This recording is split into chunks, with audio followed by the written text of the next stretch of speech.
Kita baca Mazmur 16. eh, ini Mazmur yang Daud tulis ya. Saya bacakan dari ayat 5 ya.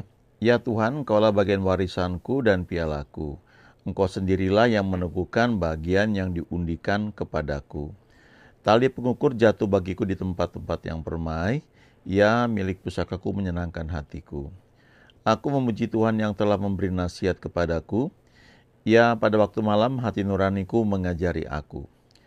Aku senantiasa memandang kepada Tuhan, karena Ia berdiri di sebelah kananku, aku tidak goyah. Sebab itu hatiku bersuka cita dan jiwaku bersorak-sorak, bahkan tubuhku akan diam dengan tentram.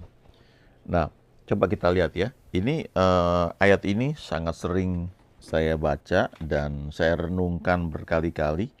Walaupun sudah pernah saya tahu artinya dan manfaatnya, tetapi sering saya baca lagi, renungkan, dan ketika saya menghadapi situasi, masalah, ayat-ayat ini suka menjadi pegangan ya buat saya secara pribadi. Coba kita lihat ya, ayat 5. Ya Tuhan, Engkaulah bagian warisanku dan pialaku. Engkau sendirilah yang meneguhkan bagian yang diundikan kepadaku. Nah, salah satu hal yang luar biasa yang Tuhan berikan kepada kita, kepada manusia, ya, adalah kehendak bebas. Kita ini diberi kemampuan untuk memilih. Jadi walaupun Tuhan tahu yang terbaik buat kita dan Ia bisa memilihkan buat kita, tetapi Ia memberi kebebasan untuk kita, ya, untuk memilih apa yang menurut kita itu baik, ya. Itu sebabnya waktu manusia diciptakan, diberi makanan dan fasilitas yang sangat lengkap di taman di Eden. Dikatakan bahwa semua pohon ya dalam taman tersebut buahnya boleh dimakan. Ya. Semuanya boleh, cuma satu aja yang nggak boleh, yaitu buah pengetahuan, ya, buah pengetahuan baik dan jahat.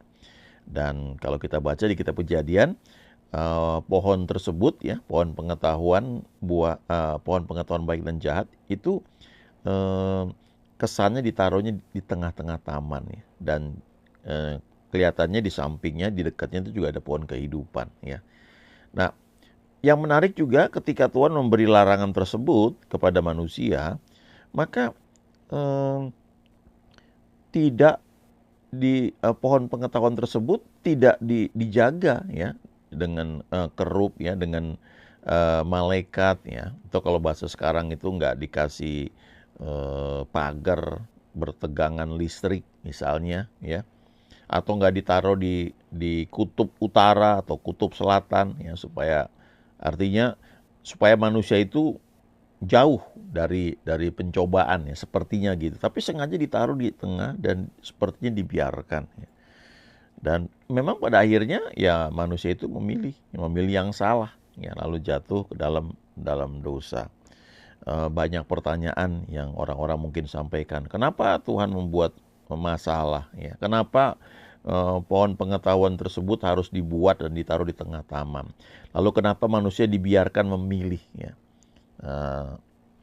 Salah satu pendapat yang menurut saya paling baik ya adalah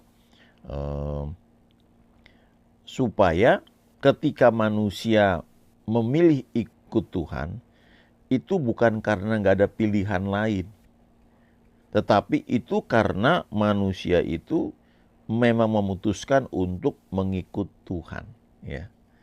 Jadi ini hal yang sangat baik ya. Kita ini bukan robot, kita ini tidak dipaksa ya untuk ikut Tuhan, tapi pada akhirnya kita memilih, menyadari gitu bahwa memang saya memutuskan mau mengikut Tuhan, dan itu yang memang paling baik, paling tepat. Bahkan kalau kita baca di Perjanjian Lama, di Kitab Keluaran, ketika Tuhan membawa umatnya keluar dari Mesir, lalu dibuat banyak aturan-aturan ya di sepanjang perjalanan di padang gurun itu. Lalu kalau kita baca Kitab Imamat ya, bilangan, ulangan, itu isinya peraturan semua. Ya. Nah, salah satu dari peraturan tersebut dikatakan seperti ini ya, kepadamu ku perhadapkan pilihan ya, ke kehidupan atau kematian ya. Lalu dikasih tahu, pilihlah kehidupan supaya lanjut usiamu baik keadaanmu untuk diam di tanah yang dijanjikan ya, kepada kamu. Jadi sepertinya itu ujian ya, bukan multiple choice, pilihannya cuma A atau B gitu ya, benar atau salah. Lalu dikasih tahu jawaban yang benar yang mana gitu. Jadi pilihannya cuma dua, pilih kehidupan atau kematian. Lalu dikasih tahu jawaban yang benar, pilihlah kehidupan gitu ya. Tapi toh sebagian memilih bukan kehidupan ya. Itu karena kehendak bebas.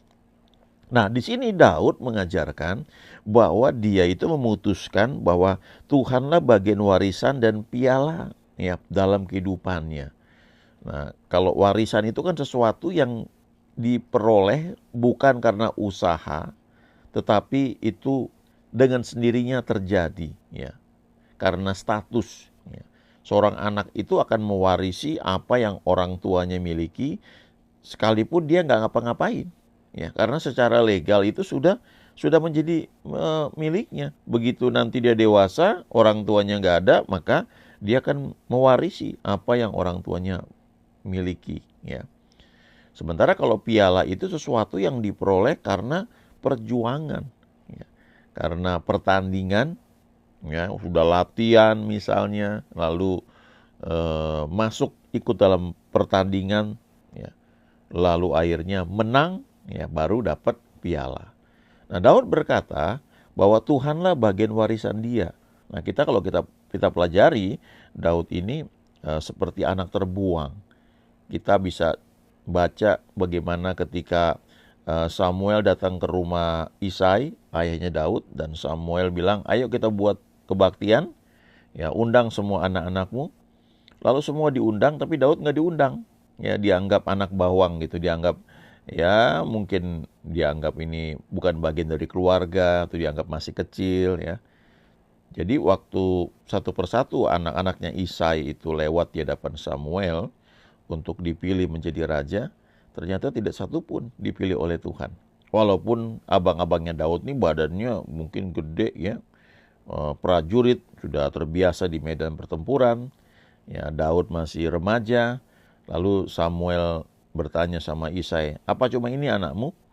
Lalu Isai bilang, masih ada satu yang bungsu sedang menggembalakan kambing domba ya. Lalu Samuel bilang, panggil dia ya.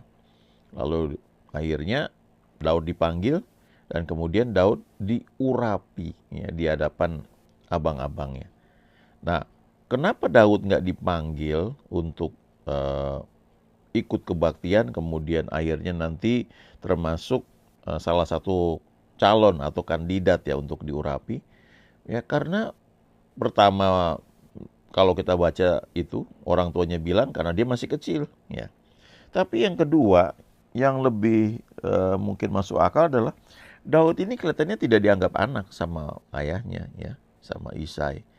Kalau kita baca di Mazmur 51 waktu Daud jatuh dalam dosa, dia mengaku dosa, dia bilang begini ya, sesungguhnya dalam kesalahan aku diperanakan, dalam dosa aku dikandung ya oleh ibuku.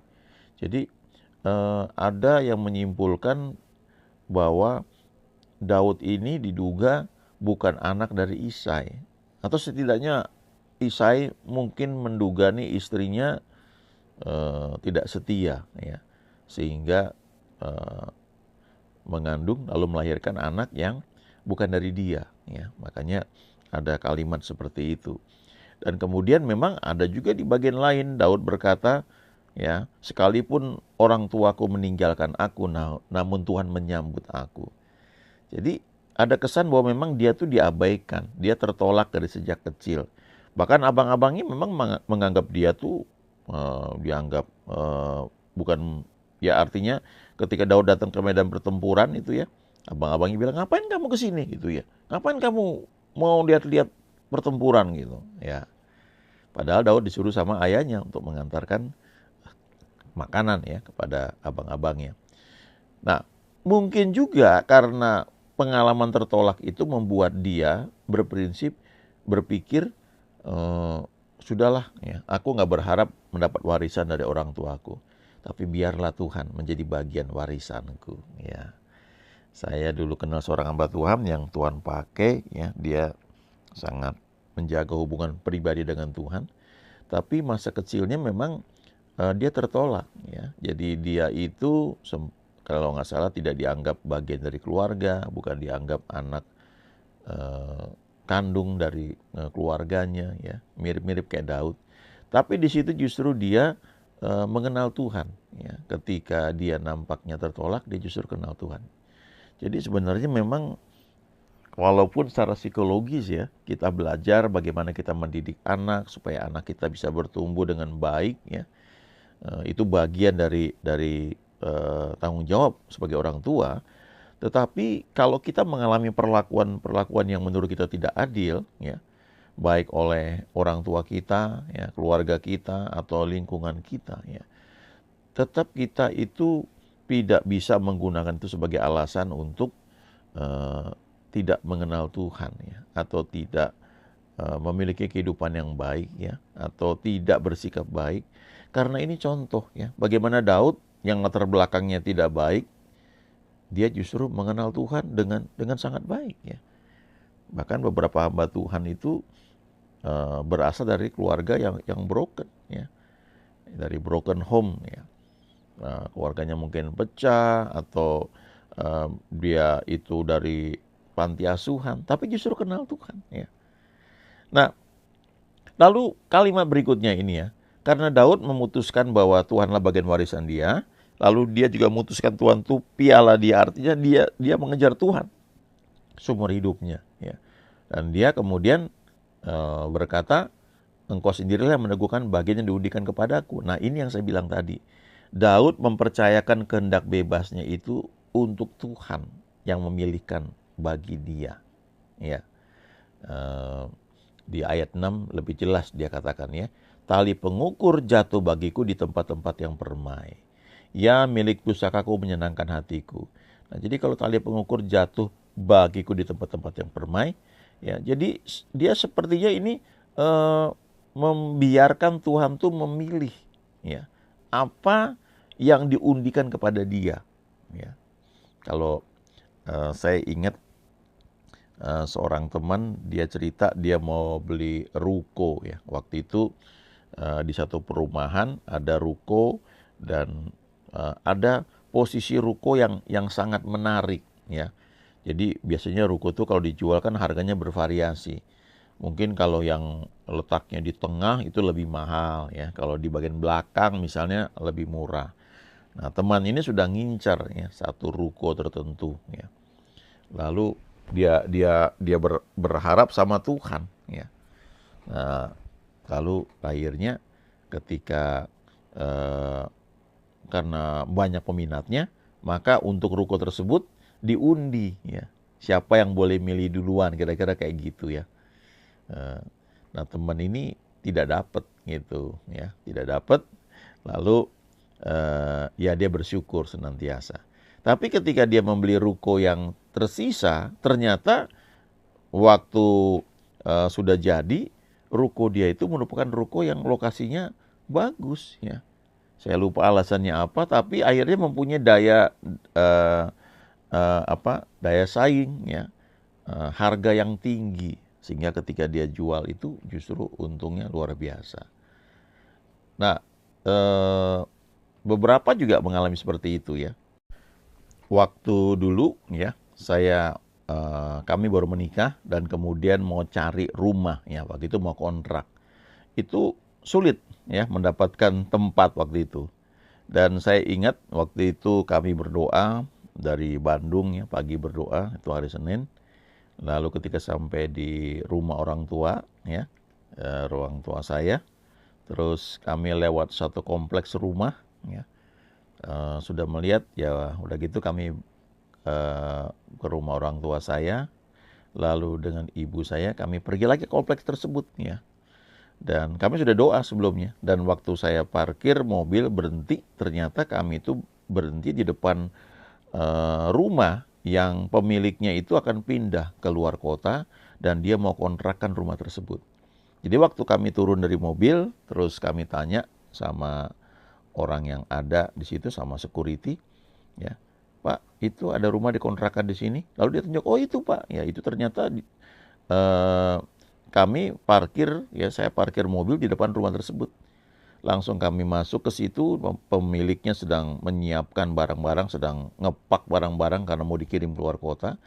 Langsung kami diskusi dan harganya jadi cocok sekali karena ketemu langsung dengan pemiliknya dan harganya ya relatif sangat baik ya. Langsung kami oke ya 2 tahun, tapi itu hari Senin, hari Selasanya kami masih ngecek lagi ada rumah lain, ada seorang teman dari istri saya yang menawarkan. Lalu hari Rabunya kami kasih uang muka ya. Hari Jumat ya kami bayar lunas untuk 2 tahun. Hari Sabtunya rumah itu sudah jadi kosong dan hari Minggunya kami masuk ke rumah tersebut ya, pindah langsung. Dan kami tinggal di sana lama ya. Lalu terus itu yang saya belajar juga ya, kadang-kadang ada orang yang ya itu style ya, soal gaya hidup atau pengenalan akan Tuhan. Belakang kami belajar, kami itu dipaksa pindah ke tempat yang sekarang akhirnya kami tinggal ya.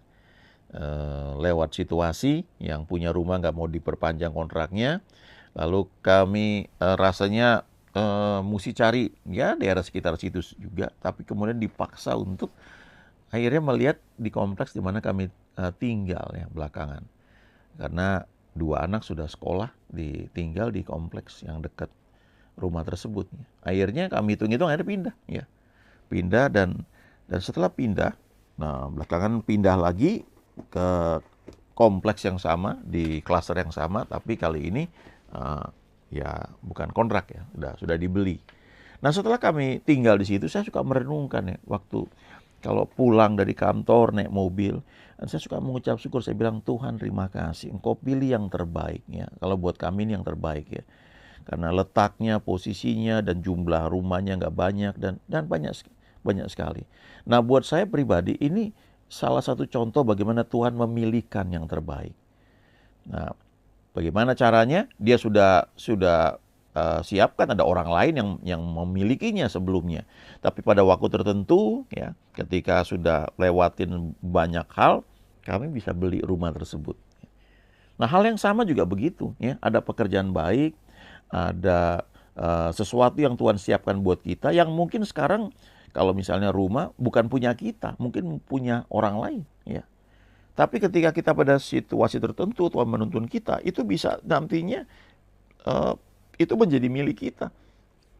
Ya, karena orang tersebut menjualnya ya dan sebagainya, banyak cara. Saya dengar beberapa cerita ya. Ini orang-orang yang menceritakan mengenai the power of imagination ya. Kuasa untuk mengimajinasikan ya. Kalau ini ceritanya agak beda ya. Dia cerita mereka suami istri mau beli satu rumah gitu. Tapi pemiliknya nggak mau jual ya. Tapi istrinya pengen di situ. Lalu dia tinggalkan nomor telepon kepada rumah yang pemilik rumah itu, kalau just in case kalau kamu mau jual kasih tahu kami. Ya. Sudah lama ya kalau nggak salah berbulan-bulan, akhirnya memang yang punya rumah telepon, ya kami mau jual ya, dan akhirnya dibeli. Itu menarik juga. Nah poinnya adalah begini, ada sesuatu yang Tuhan siapkan buat kita di depan itu. Nah, kita harus belajar mengizinkan Tuhan itu memilih buat kita. Ya. Itu butuh waktu ya, supaya kita bisa mengalami apa yang namanya anugerah yang Tuhan buat dalam hidup kita. Yang Paulus bilang, by the grace of God I am what I am. Ya. Karena anugerah Tuhan, aku ini ada seperti sekarang ini. Ya. Kenapa? Karena anugerahnya gitu. Mengizinkan Tuhan itu memilih buat kita, itu termasuk bagian dari kita mempercayakan anugerah Tuhan itu bekerja dalam hidup kita.